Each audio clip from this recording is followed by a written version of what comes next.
오늘 말씀의 제목은 말씀과 역사라는 제목으로 말씀 나누기를 원합니다.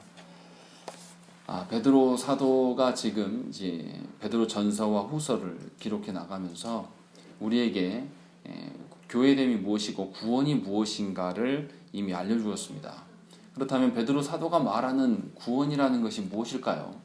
이 지점에서 한번 우리가 베드로 사도가 말하는 그 구원에 대해서 한번 생각을 해봐야 됩니다. 두 가지로 설명할 수가 있는데요. 한 가지는 죄와 율법의 그 저주로부터, 죄로 말미암은 그 율법의 저주로부터 해방되는 것이 구원이고, 근데 그것만 가지고 구원이다라고 말할 수가 없습니다. 이 해방된 자는 이 죄로부터 또 이 썩어져갈 세상으로부터 완전한 해방을 말하는 것이 구원인 것이죠. 그래서 구원받은 자는 두 가지 측면이 있는 것입니다. 죄로 말미암은 율법의 저주에서 자유함이 있는 것이고, 이 자유함을 가졌기 때문에 다시금 썩어질 세상으로 돌아가지 않는 것, 이 두 가지를 충족한 것이 구원받은 자의 특징입니다. 그러니까 구원받지 못하는 사람은 어떤 사람이냐면, 다시 세상으로 돌아가는 자들은 사실은 구원받은 자라고 말하기가 어렵습니다.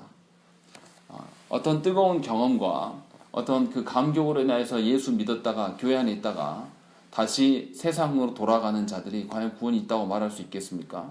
또 교회 안에 있긴 있지만 하나님의 말씀대로서의 그 자유함을 누리지 못하고 여전히 죄로 말미암아 억압되어 있고 썩어질 세상을 소망하면서 거기서 살아가는 그런 자들을 향해서 구원이 있다, 믿음이 있다라고 말할 수 있겠습니까? 그럴 수 없는 것이죠. 그러니까 구원받은 자는 썩어지고 허무한 세상으로 돌아가지 않습니다. 그런데 교회 안에 있으면서도 불구하고 그의 인생사를 보면, 인생의 삶의 전환을 보면 썩어질 세상에 대한 욕망과 썩어질 세상의 것들 중에 일부가 나한테 채워지지 않은 것을 인해서 괴로워하는 자들이 꽤 많다는 것이죠. 이 말은 죄로 말미암은 율법의 저주로부터의 그 자유는 얻었을지는 몰라도 이 사람이 썩어질 세상으로부터 완전한 자유를 누리지 못하고 있는 것입니다. 그렇다면 그 사람의 구원은 불완전한 것이죠. 근데 참다운 구원을 받은 자들, 참다운 그 성도의 특징은 어떻습니까? 세상의 그 더러움과 썩어질 것들로부터 더 이상 매이지 않고 살아갈 수가 있는 것이죠. 어떻게 그게 살아갑니까? 베드로 사도의 말을 빌려서 인용하면 하나님의 그 생명의 말씀으로 말미암아 하나님을 알아요. 하나님을 아니까 하나님의 신적 성품을 경험하게 되는 것이죠. 그리고 신적 성품으로 내가 조금씩 변화되어져 가는 거죠. 자라가는 것이죠. 그렇게 해서 성장해 가는 것, 자기가 성장하고 있다는 것을 경험하는 것, 또 그리고 성장한 이후에 꽃이 피고 열매가 맺어지는 것을 자기가 경험하는 것, 이것이 생명력이 있는 것이죠. 이것을 경험하는 자가 참다운 구원을 누리고 살아가는 성도이다 라고 베드로 사도는 우리한테 이야기하고 있는 것이죠. 우리가 건강이 어디 아픈 데는 없는데, 특별히 아픈 데는 없는데 우리가 왜 죽겠다 합니까? 내 안에 육신이 강건함을, 내 안에 생명이 있음을 인지하지 못하기 때문에 죽겠는 것이죠. 그런데 그게 아니고 내가 살아있음이, 나에게 근육에 힘이 있고 내가 뭔가 힘이 있다는 것을, 생명을 누리면 죽겠다는 이야기를 안 합니다. 나 아직 살만하고 강건하다라고 이야기를 하죠. 그러니까 젊었을 때는 그런 거를 누리다가 나이 들면서 이제 누릴 수 없으니까 일부러라도 운동을 하는 거죠. 그러면서 내가 생명력이 있는 존재구나 라고 확인을 받아야지 사람이 살만하구나 라고 느끼는 것입니다. 신앙생활도 동일한 것이죠. 신앙생활도 그것을 누리지 못하면 신앙생활처럼 지루한 것이 없어요. 그리고 신앙생활은 보이지 않는 영역에 대한 부분들이 굉장히 크기 때문에, 또 볼 수도 없기 때문에 보여지는 세상에 자꾸 현혹이 될 수밖에 없는 것이죠. 그러니까 구원의 그 참다운 맛, 왜 그렇지 않습니까? 운동으로 몸이 다져진 사람은 운동을 안 하면 몸이 쑤시고 아파요. 그래서 누가 시키지 않아도 비 오는 날에도 나가서 운동을 합니다. 그러니까 구원을 누리고 살아가는 사람은 누가 시키지 않아도 말씀을 봅니다. 누가 시키지 않아도 말씀 안에 살려고 기도 생활도 하고 말씀으로 나아가려고 애를 쓰는 것이죠. 베드로 사도가 지금 그 이야기를 여태껏 해왔습니다. 그런 관점에서 구원을 이야기한 것이죠.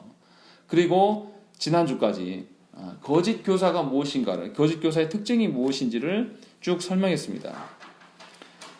그러고 나서 오늘 3장 1절에 들어오면서 베드로 사도가 뭐라고 부릅니까? 첫 1절 읽어보겠습니다. 다 같이 읽겠습니다.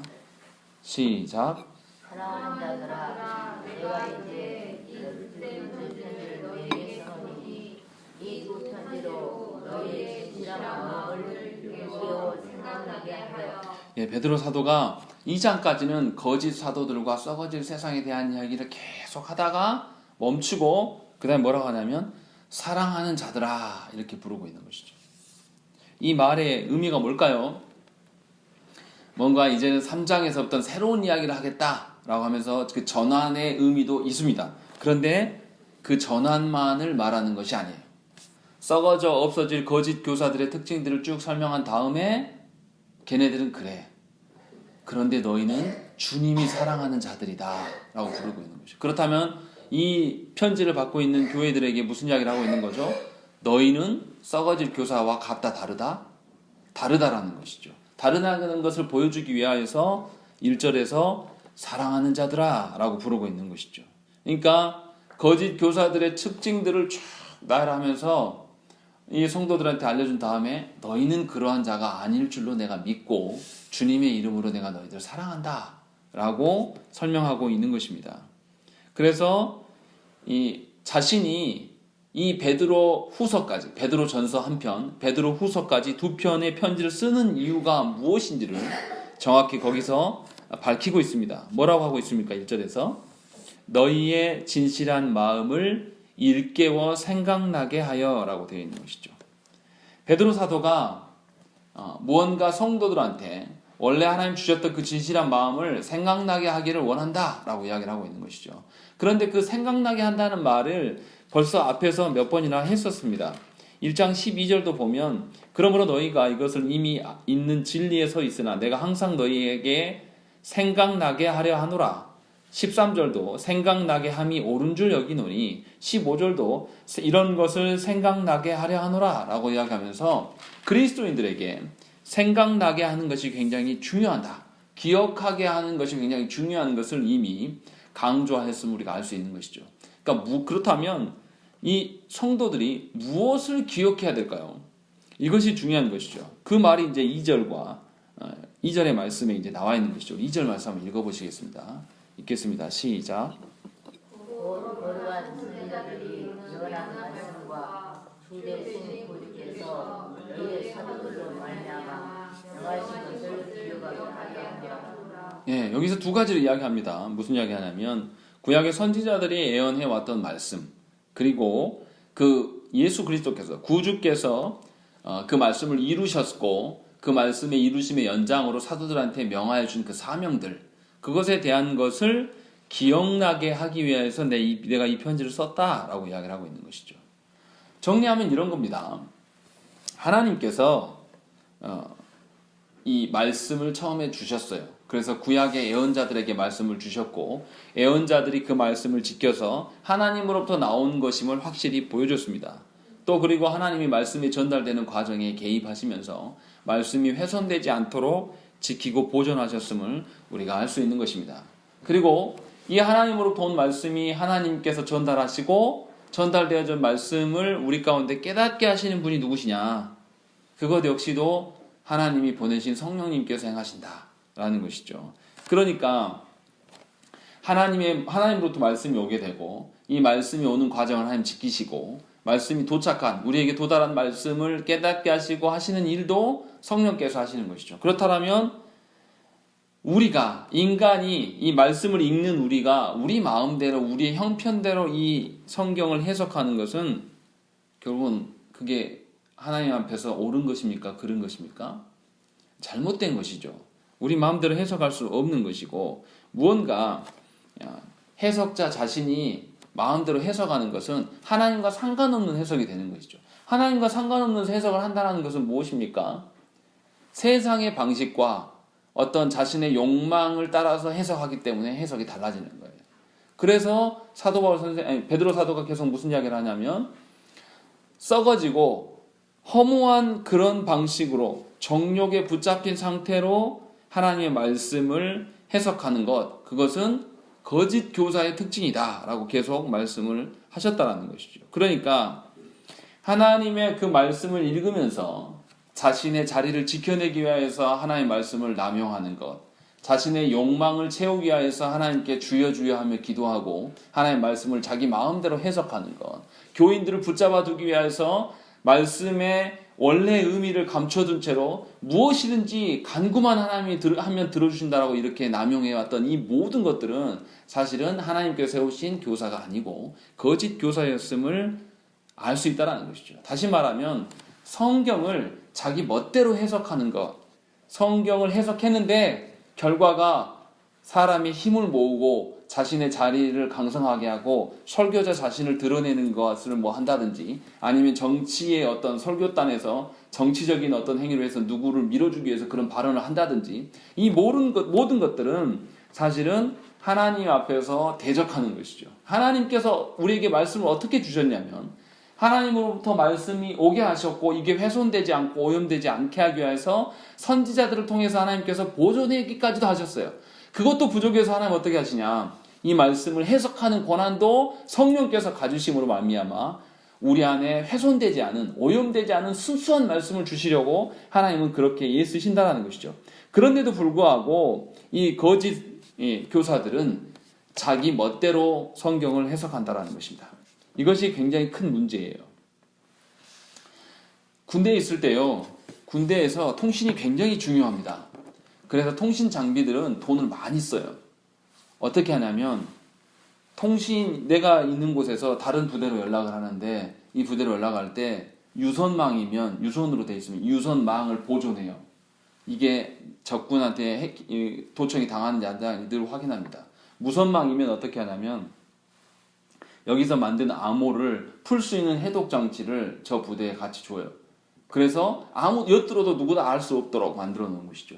그래서 순수한 우리 부대만의 정보를 줘야지 온 부대가 함께 움직일 수 있는 것이죠. 하나님께서 하나님 나라 백성들에게 말씀을 그렇게 보존해서 주신다는 것이죠.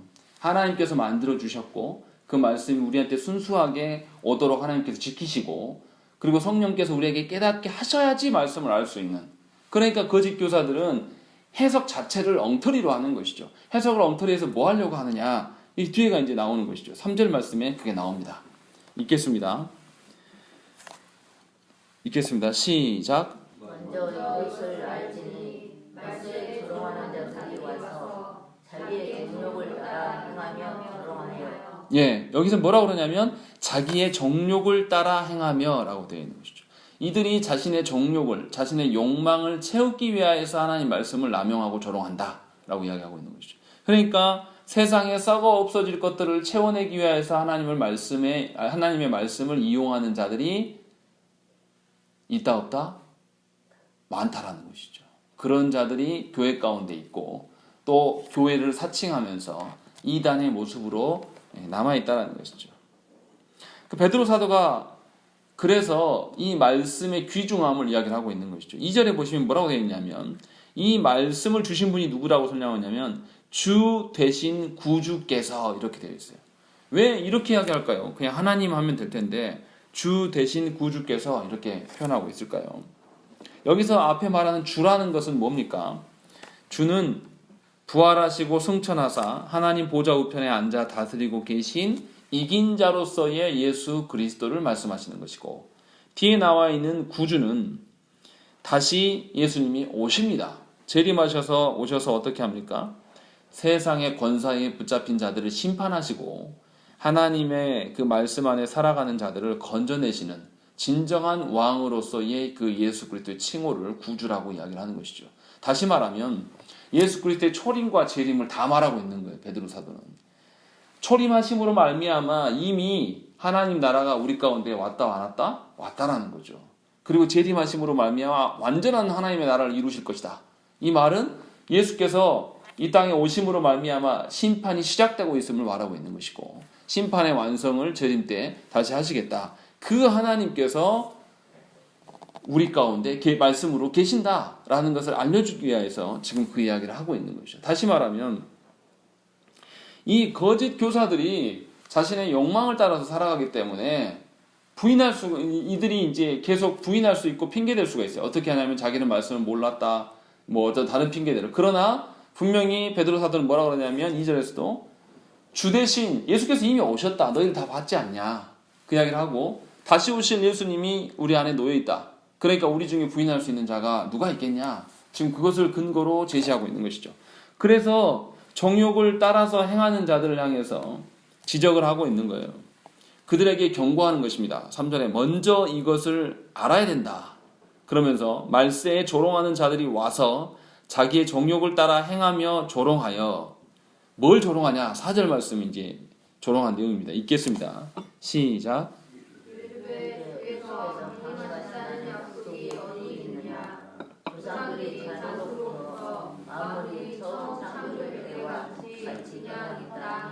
예, 여기서 뭐라 그러냐면 주의 강림이 어디 있냐? 그 강림하신다고 약속했던 거 다 거짓말 아니냐? 어디가 변한 게 있냐? 창조할 때부터 그대로 내버려 둔 거 아니냐? 라고 하면서 말씀을 조롱하는 것이죠. 말씀 대신 예수 그리스도께서 분명히 다시 오실 것을 약속하셨음에도 불구하고 이들이 말씀을 가지고 장난질을 합니다. 왜 말씀을 가지고 장난을 하겠습니까? 자신의 정욕대로 살아가기 때문에 그래요. 이들에게는 하나님의 말씀이 모든 세계를 다스려감에 대한 것을 본 적이 없어요. 봤어도 깨닫지 못하는 것이죠. 그래서 자신에게 가장 최상의 선은 뭡니까? 이 땅에서 썩어질 것 안에서 누리는 것이 최상의 선이에요. 그러니까 자신의 정욕대로 살아가려고 하니까 말씀이 우스워 보이는 것이죠. 어디가 말씀대로 실현하냐? 하나님의 공의가 어딨냐? 세상에서 돈 많은 자들이 권력이고 권세 잡은 자들이 권력 아니냐? 돈이 있어야지 많은 걸 먹고 살고 여행도 다니고 우리 마음대로 사는 거 아니냐? 그것이 우리 시대의 문화생활이고 문화인 현대인 아니냐? 라고 하면서 우리 시대가 우리를 조롱하는 것과 똑같다라는 것이죠. 그러니까 이 말씀, 이 지금 베드로 사도가 우리한테 권면하고 있는 말씀이 그때 당시만 적용되는 것이 아니라 우리 시대에도 동일하게 적용되고 있는 것입니다. 기록된 말씀은 하나님께로 또 오고 하나님께서 전달하시고 또 하나님의 영이 아니면 깨달을 수 없기 때문에 우리의 상상과 경험을 항상 뛰어넘습니다.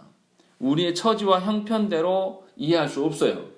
더군다나 이 말씀의 내용들은 앞으로 이루어질 미래의 일들도 언급하고 있기 때문에 우리의 능력으로 이해할 수 없습니다.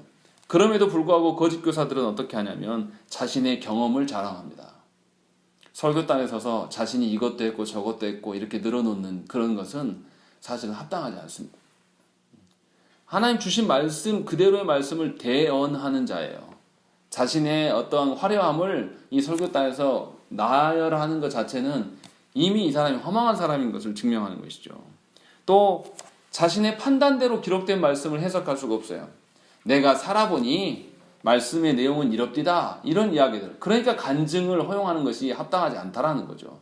자신의 경험을 근거해서 하나님의 어떠함을 노래한다? 굉장히 위험한 것이죠. 하나님의 말씀을 깨닫게 하시는 분, 이 기록된 말씀을 깨닫게 하시는 분은 성령 하나님이시란 말이죠. 우리는 이해할 수 없어요. 하나님이 알게 하셔야지 알 수 있는 것이죠. 그런데도 이 한국교회 안에서 놀랍게도 통용되는 것은 뭐냐면 이 강단의 자리에서 자기 자랑과 자기 경험과 자기의 판단력을 늘어놓는 것이 좋은 설교라고 이야기를 해버립니다. 그러니까 설교가 어떻습니까? 재밌어야 돼요. 안 믿는 사람까지 재밌게 하려면 어떻게 해야 됩니까? 세상의 가치로 가져와야지 재밌는 것이죠. 설교는 원래 재미없는 거예요. 재밌으면 이상한 겁니다. 세상의 재미로 설교할 수가 없어요. 하나님 나라의 그 재미로 하기 때문에, 하나님 나라의 기쁨과 하나님 나라의 진리로 하기 때문에 하나님 나라의 말씀으로 따라가지 않는 자들은 말씀이 안 들려요. 그것이 정상입니다. 그러니까 믿음 없는 자가 와서 어떻게 설교를 듣고 예배를 참여하고 싶겠습니까? 하기 싫죠. 중요한 것은 그 영혼이 하나님 볼 수 있도록 하나님께 간구해야 되는 것이 훨씬 중요한 것입니다. 그 영혼에게 하나님 말씀이 필요하게 해달라고 기도하는 것이 훨씬 더 필요한 거예요. 예배당에 나와 있는 것보다 더 중요한 것이 그것이죠. 하나님 그 영혼을 불쌍하게 여기셔서 그에게도 기회를 한번 주십시오 라고 기도하는 것이 훨씬 더 중요한 것이지, 여기 나와서 예배 생활하고 여기 와서 헌금하고 이런 게 누구 좋으라고 하는 것일까요? 그것은 하나님 앞에서 영혼을 바라보고 서는 게 아니에요. 자신의 체면과 자신의 만족을 위하여서 기도하는 기도에서 우리가 멀어져야 돼요. 그것이 바로 우리의 정욕을 따라 기도함이죠. 정욕을 따라서 말씀을 보는 것이죠. 이처럼 하나님의 말씀은 하나님께 앞에서 하나님 내 방식으로는 할 수 없군요. 하나님 내가 틀렸습니다. 당신이 맞습니다. 하나님 말씀이 맞습니다. 라는 이런 태도와 자세가 우리 가운데 있어야 되는 것이죠. 그런데 우리들은 조그만 우리의 감정이 상하든지 우리의 삶이 조그만 어려우면 어떻습니까? 왜 하나님 나한테 이렇게 합니까? 내가 어떻게 했는데? 이 말을 다시 돌려 말하면 어떤 거죠? 왜 하나님 그렇게 틀리게 합니까? 내가 맞는데. 이런 자세인 것이죠. 이런 사람이 어떻게 하나님 말씀을 들을 수 있겠습니까? 못 들어요. 그 사람은 예배당 안에 앉아있고 설교 안에 앉아있지만 절대 말씀의 의미를 모릅니다. 계속해서 자신의 세상적인 그 근심과 걱정으로 하나님의 말씀이 들려지지 않고 늘 근심 어린 표정으로 살아갈 수밖에 없는 거예요. 그것이 하나님의 말씀의 그 생리. 그렇기 때문에 하나님 앞에서 우리가 어떻게 해야 됩니까? 하나님 제가 틀렸습니다. 주의 말씀이 맞습니다. 라는 자세로 우리가 하나님께 나아가야 되는 것이죠. 성도는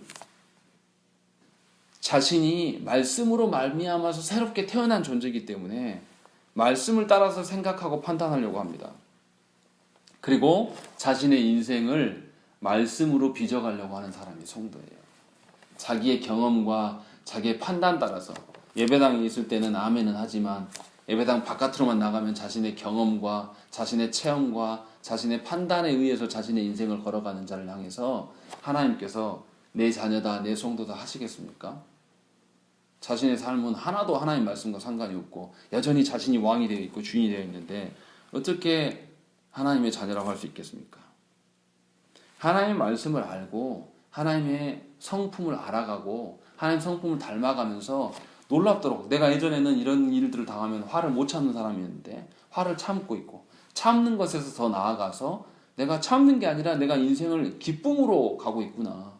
여전히 내 삶에는 어려운 일들이 있고 여전히 내 안에 자녀들의 그 어려움도 보이고 다 있는데도 내가 하나님이 주신 소망으로 말미암아 하루하루 즐겁게 기쁘게 하나님 나라를 소망하면서 살아가는 것이 우리 안에 서서히 드러나야 되는 것이 성도란 말이죠.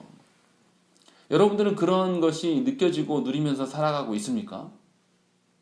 그렇지 않다라면 하나님께 구해야 돼요. 다른 어떠한 것, 육신의 어떠한 문제들, 자녀들의 어떠한 문제, 이거 하나도 중요하지 않아요. 하나님 앞에서 내가 하나님이 누군지를 알고 하나님 닮아가고 하나님 기쁨으로 살아가는 모습이 내 안에 드러나야지 자녀들한테 어떤 것이 드러날 거 아닙니까? 그러니까 베드로 사도가 지금 이야기하는 것 그대로예요. 정욕을 따라서 내가 이 땅 안에서 내 마음에 평안을 누리려고 예수 믿는 것은 큰 착각 속에 있는 거예요. 우리가 하나님의 말씀대로 사는 자녀라면 하나님이 기쁘게 하시면 기쁘게 사는 것이고 하나님이 슬프게 하시면 우리 울어야 돼요. 욥이 어떠했습니까? 욥이 무슨 잘못을 해서 고난을 당했습니까? 아니에요.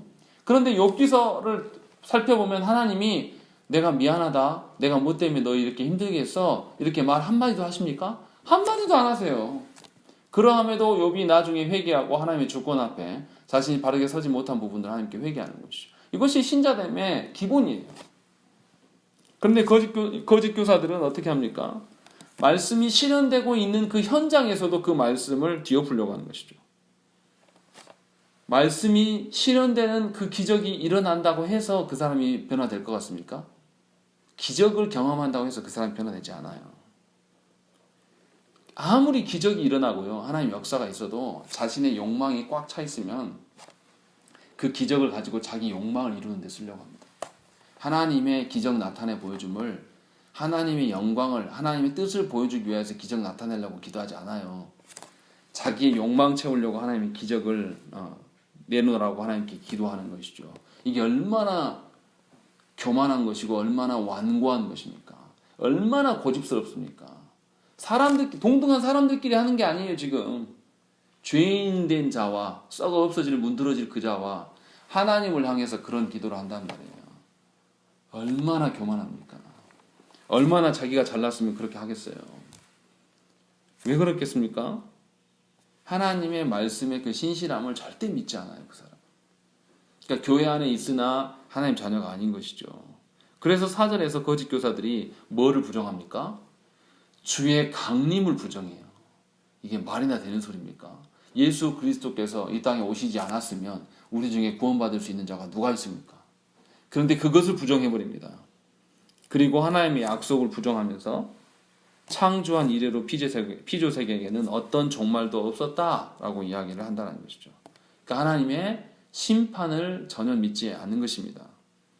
그런데 아까도 말씀드렸지만 심판은 어떠합니까? 이미 시작되었어요.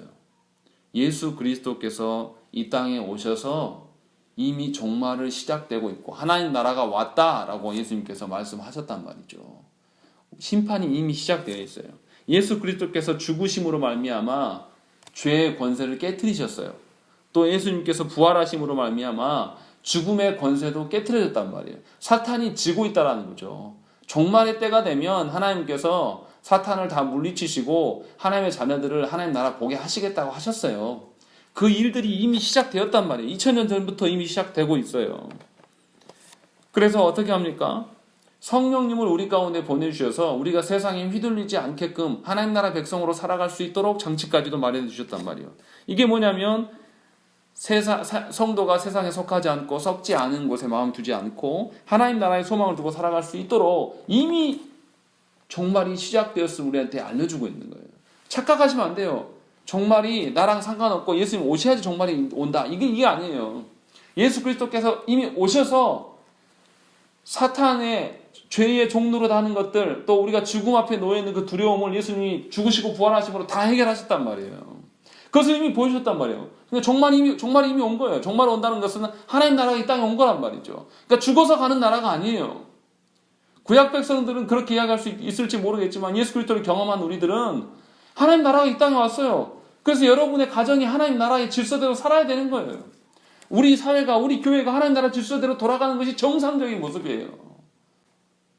예수 그리스도께서 죽으시고 부활하셔서 하나님 나라가 오셨음을 보여주고 성령님이 우리 가운데 내주하셔서 우리가 교제할 수 있는 형편이 이미 되었는데 우리는 교회 안에서만 하나님을 부르짖고 내가 있는 삶에서는 하나님 이야기하지 않는단 말이죠. 어떻게 우리가 하나님 자녀라고 할 수 있겠습니까? 이 거짓 교사들과 우리가 무엇이 달라요? 거짓 교사들이 종말이 어딨냐? 종말이 시작된 게 어딨냐? 라고 하면서 계속 이야기를 하는데 우리들도 똑같지 않습니까?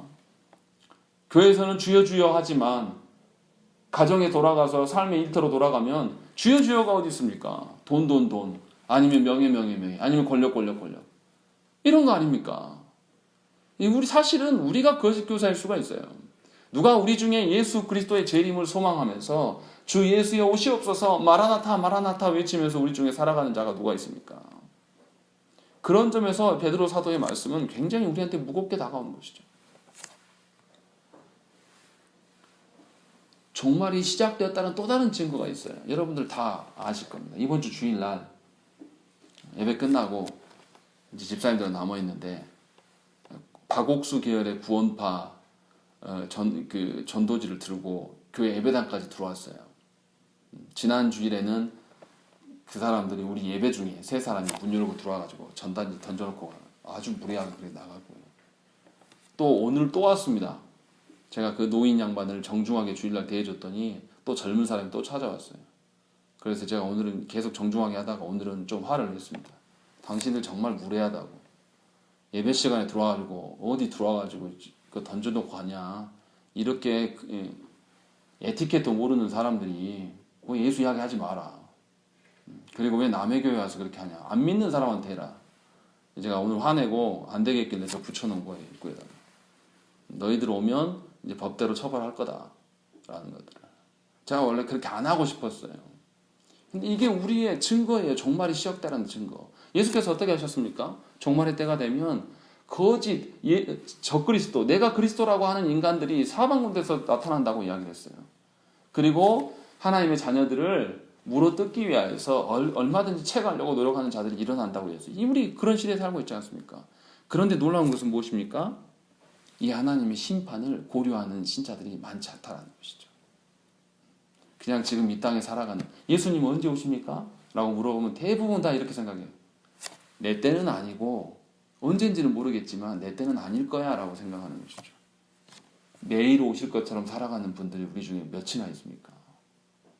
내일 오신다라면 내가 계획했던 다음 달에 내가 계획하는 게 무슨 의미가 있겠어요, 나한테. 우선순위가 예수님 오시는 게 먼저인 것이죠.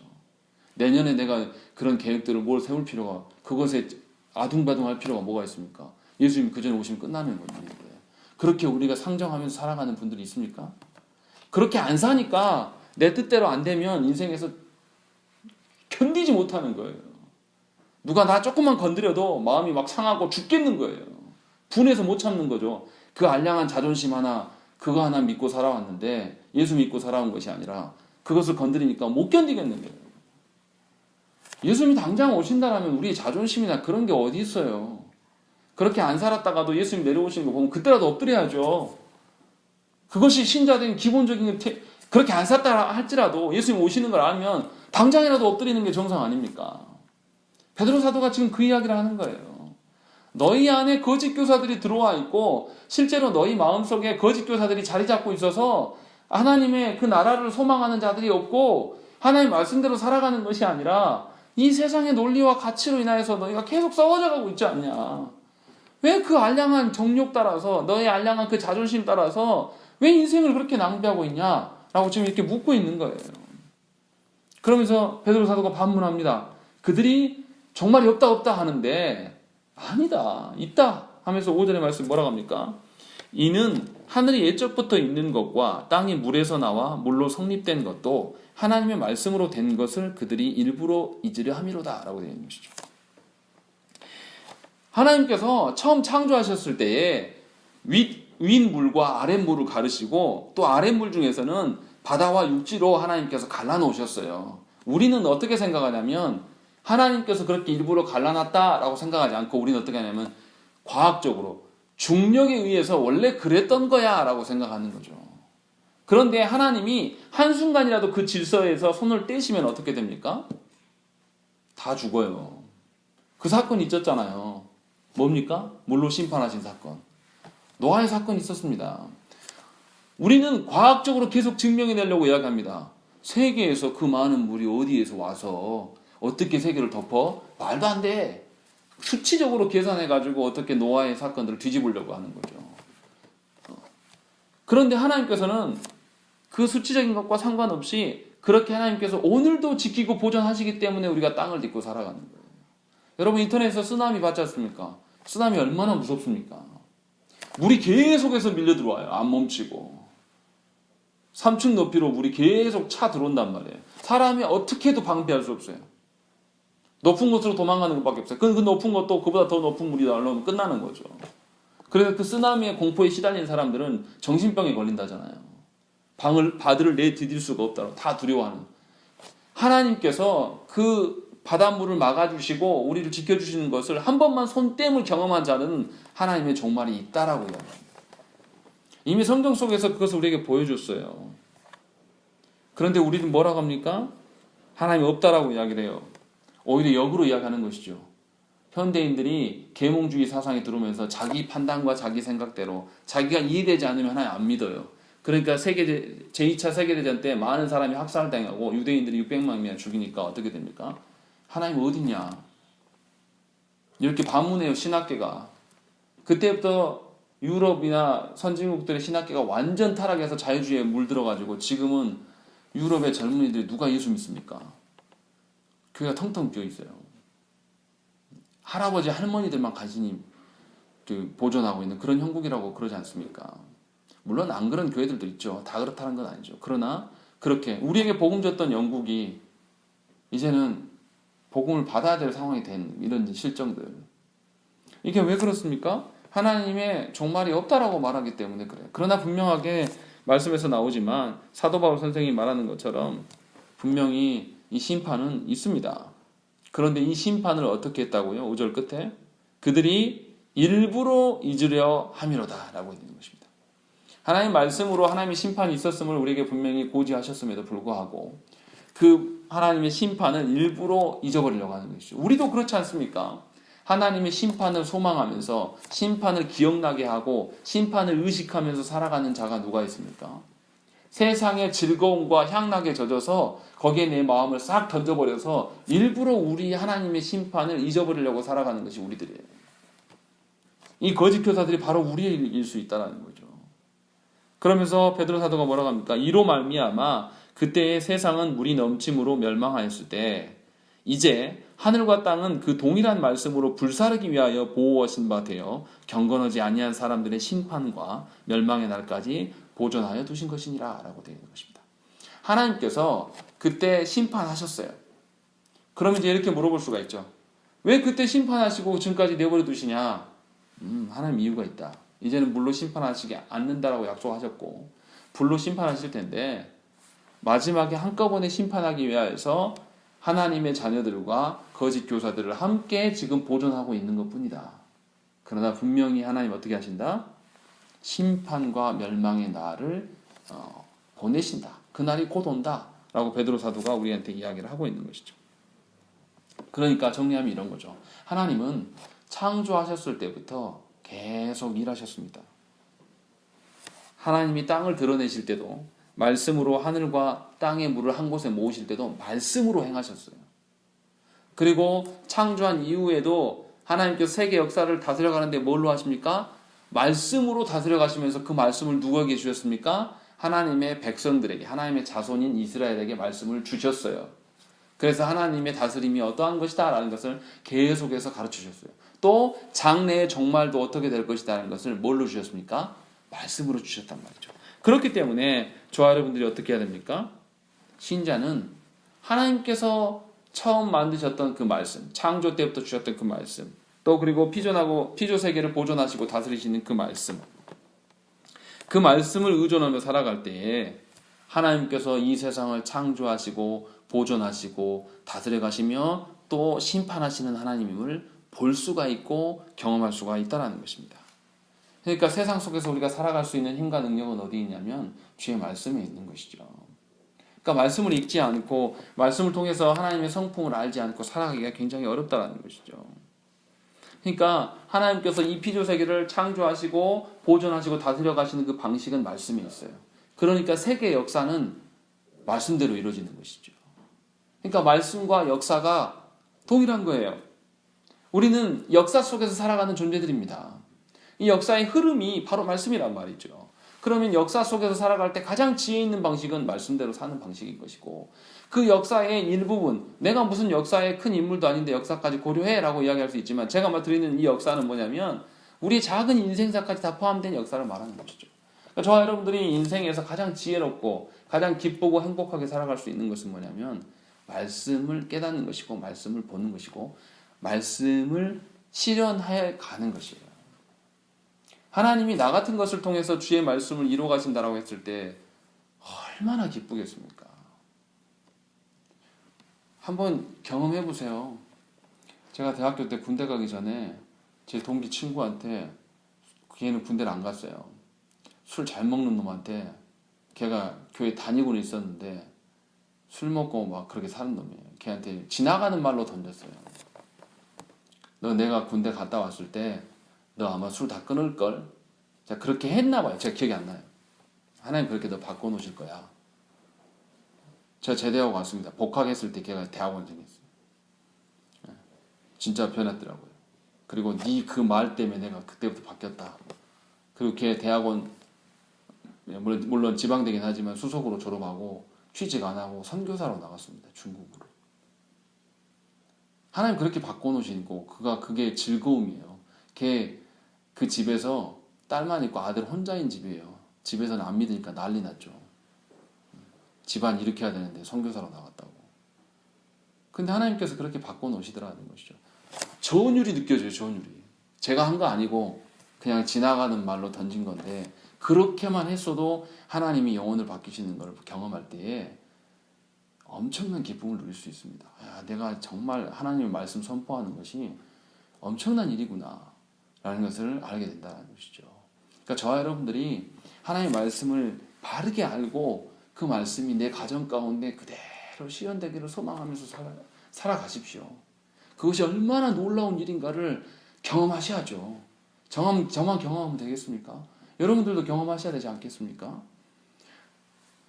사역하면서 감사했던 것은 뭐냐면 제가 뭐 신비적인 어떤 방법으로 영혼을 변화시키는 이런 거 아니에요. 죽어라고 그냥 말씀 가르쳤어요. 되지도 않는 잘 알지도 못하는 교리의 말씀 가르치고 말씀을 막 가르쳤어요. 그래서 제가 이 말씀 잘 받아듣길래 A라는 집사님이 변화될 것이라고 생각하고 막 기대를 했어요. 그런데 하나님 놀랍게도 C, D 집사님을 바꿔놓으시더라고요. 제가 저를 정말 싫어했던 그분들이 나중에 다 고백해요. 감격이 2배예요, 2배.